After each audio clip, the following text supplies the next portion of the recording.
Hello friends, welcome to taste of Saanvi. இன்னைக்கு soya சங்க்ஸில் பொரியல் எப்படி செய்கிறதுன்னு பார்க்கலாம். மீல் மேக்கர் பொரியல் எப்படி செய்கிறதுன்னு பார்க்கலாம். முதல்ல ஒரு பாத்திரத்தில் தண்ணி எடுத்து நல்லா கொதிக்க விடுங்க. அதில் கொஞ்சம் உப்பு சேர்த்துக்கோங்க.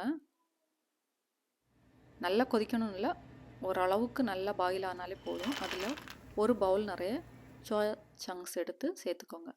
மீல் மேக்கர் சேர்த்துக்கோங்க. சேர்த்துட்டு நல்லா மிக்ஸ் பண்ணி விடுங்க. அது கொஞ்சம் நேரம் அப்படியே வேகட்டும்.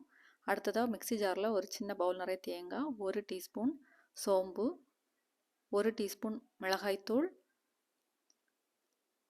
1/4 டீஸ்பூன் மஞ்சள் தூள் சேர்த்துக்கோங்க. அப்புறமா ஒரு பூண்டு பல் சேர்த்துக்கோங்க. சேர்த்துட்டு அதை அரைச்சிக்கலாம். அடுத்ததாக ஒரு 25 சின்ன வெங்காயம் தோல் உரித்து வச்சுக்கோங்க.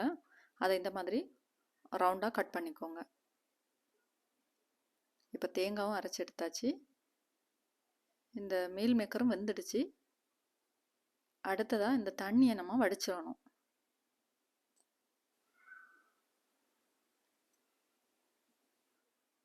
அடுத்ததாக இதில் குளிர்ந்த தண்ணியை சேர்த்துக்கோங்க.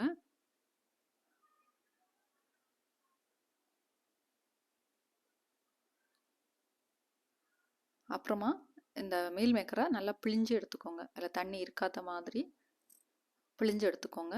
அப்புறமா இந்த மீல் மேக்கரை நல்லா பொடி பொடியாக கட் பண்ணி எடுத்துக்கோங்க. இன்னொரு பாத்திரம் அடுப்பில் வச்சுட்டு எண்ணெய் சேர்த்துக்கோங்க. எண்ணெய் சூடானதும் கடுகு சேர்த்துக்கோங்க. கடுகு பொரிஞ்சதும் 1/2 டீஸ்பூன் பெருஞ்சீரகம் சேர்த்துக்கோங்க. அடுத்ததாக கறிவேப்பிலை சேர்த்துக்கோங்க. சேர்த்துட்டு நம்ம வட்டமாக நறுக்கி வச்சுருக்கிற சின்ன வெங்காயத்தை சேர்த்துட்டு நல்லா வதக்கி விடுங்க.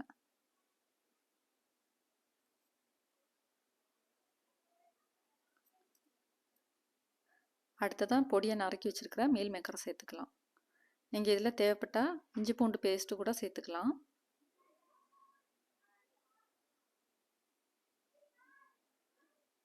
மீல் மேக்கரையும் சின்ன வெங்காயத்தை நல்லா வதக்கிட்டு அரைச்சி வச்சுருக்கிற தேங்காவை சேர்த்துக்கலாம்.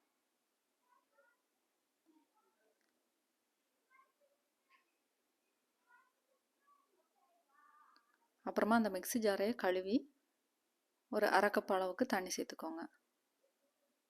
சேர்த்துட்டு நல்லா மிக்ஸ் பண்ணி விடுங்க.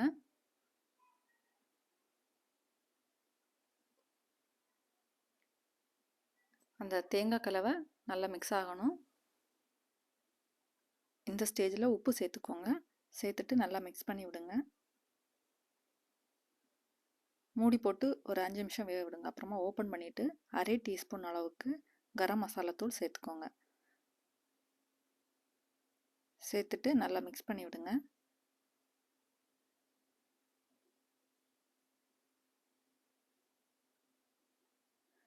இந்த பொரியல் பண்ணுறது ரொம்ப ஈஸி.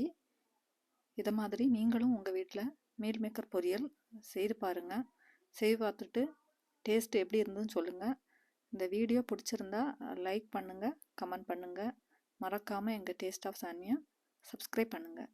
நன்றி. வாழ்க வளமுடன்.